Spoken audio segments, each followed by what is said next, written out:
नमस्कार, आप देख रहे हैं वॉइस ऑफ हाउस। मैं हूं आपके साथ पलक शर्मा।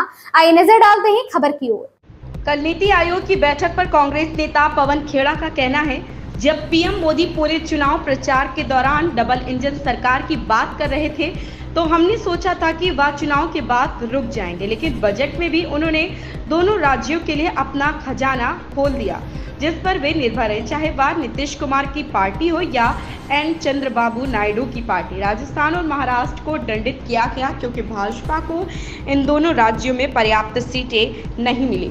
हमें यकीन था कि ऐसी मानसिकता वाले प्रधानमंत्री न्याय नहीं कर सकते। यही कारण है कि हमने नीति आयोग की बैठक का बहिष्कार करने का फैसला किया। वे राज्य के निर्वाचित मुख्यमंत्रियों के साथ न्याय नहीं कर सकते। यहाँ तक कि बैठक में गई ममता बनर्जी को भी बोलने की अनुमति नहीं दी गई, उनका माइक बंद कर दिया गया।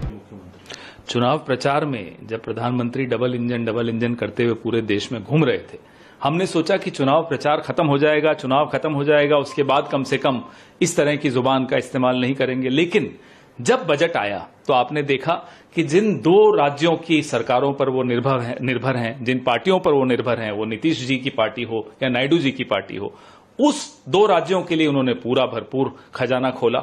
लेकिन राजस्थान को सजा दी क्योंकि राजस्थान ने 11 सीटें हराई भारतीय जनता पार्टी को। महाराष्ट्र को सजा दी क्योंकि वहां भारतीय जनता पार्टी और उनके गठबंधन को भारी हार का सामना करना पड़ा। ऐसे इस तरह की विचारधारा रखें, इस तरह की मानसिकता रखें तो वो देश का प्रधानमंत्री न्याय कर ही नहीं सकता। ये हमें पूरा भरोसा था। इसलिए हमने नीति आयोग की बैठक का भी बहिष्कार किया, क्योंकि आप चुने हुए मुख्यमंत्रियों का सम्मान तो करना बिल्कुल दूर की बात है, आप उनके साथ न्याय भी नहीं करते, आपकी नीतियों में कोई आप न्याय संगत नहीं हो पाते हो। इसलिए हमने उसका बहिष्कार किया था। आपने कल देखा ममता जी गई, उनको बोलने के लिए भी मुश्किल हो गई, माइक बंद कर देना या उनको मौका नहीं देना, प्लेटफॉर्म नहीं देना। इस तरह से फेडरल स्ट्रक्चर में सरकारें नहीं चल सकती।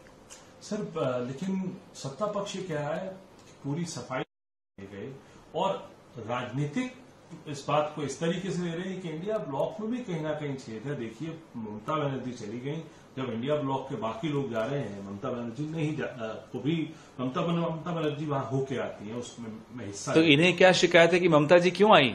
अरे आपने बुलाया, हम में से कुछ लोगों ने सोचा कि चलिए एक मौका देते हैं, मौका दिया। ममता जी को भी समझ में तुरंत आया कि ये मौका देना गलत था, उन्होंने बाहर आके आप सबको बाइट दी, उनके साथ भी कोई अच्छा रवैया नहीं किया। तो ये साबित हो गया कि जो हम सबका भय था या आशंका थी, वो आशंका सच साबित हुई।